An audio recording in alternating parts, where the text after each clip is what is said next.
Karnataka high court ने मंगलवार को मुख्यमंत्री सिद्धरामैया को एक बड़ा झटका देते हुए उनकी उस याचिका को खारिज कर दिया जिसमें उन्होंने भू आवंटन मामले में उनके विरुद्ध जांच के लिए राज्यपाल थवरचंद गहलोत द्वारा दी गई मंजूरी को चुनौती दी थी।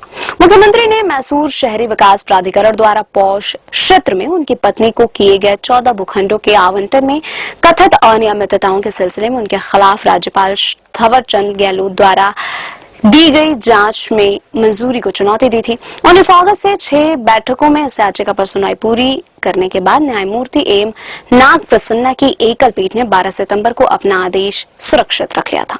हाईकोर्ट ने 19 अगस्त को अपने अंतरिम आदेश का भी विस्तार किया था। इस अंतरिम आदेश में विशेष अदालत को इस याचिका के निस्तारण तक अपनी कार्यवाही टाल देने का निर्देश दिया गया था।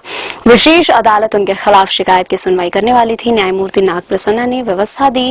याचिका में बताया गया तथ्यों की निसंदेह जांच की आवश्यकता है।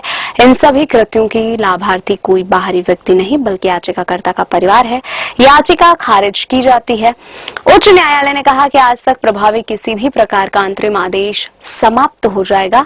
प्रदीप कुमार एस, पीटीजे अब्राहिम और स्नेहमयी कृष्णा द्वारा सौंपी गई याचिकाओं में उल्लिखित कथित अपराधों के सिलसिले में 16 अगस्त को भ्रष्टाचार निवारण अधिनियम 1988 की धारा 17A और भारतीय नागरिक सुरक्षा संहिता 2023 की धारा 218 के तहत मंजूरी प्रदान की थी। सिद्धरामैया ने राज्यपाल के आदेश की वैधता को 19 अगस्त को उच्च न्यायालय में चुनौती दी थी। अपनी याचिका में मुख्यमंत्री ने कहा था कि बिना समुचित विचार किए वैधानिक आदेशों तथा मंत्रिपरिषद की सलाह सहित संवैधानिक सिद्धांतों का उल्लंघन करते हुए मंजूरी आदेश जारी किया गया।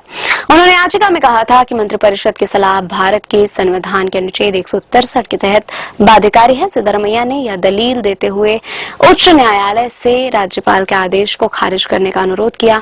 उनका निर्णय वैधानिक रूप से असंतुलित, प्रक्रियागत खामियों से भरा तथा असंबद्ध विचारों से प्रेरित है।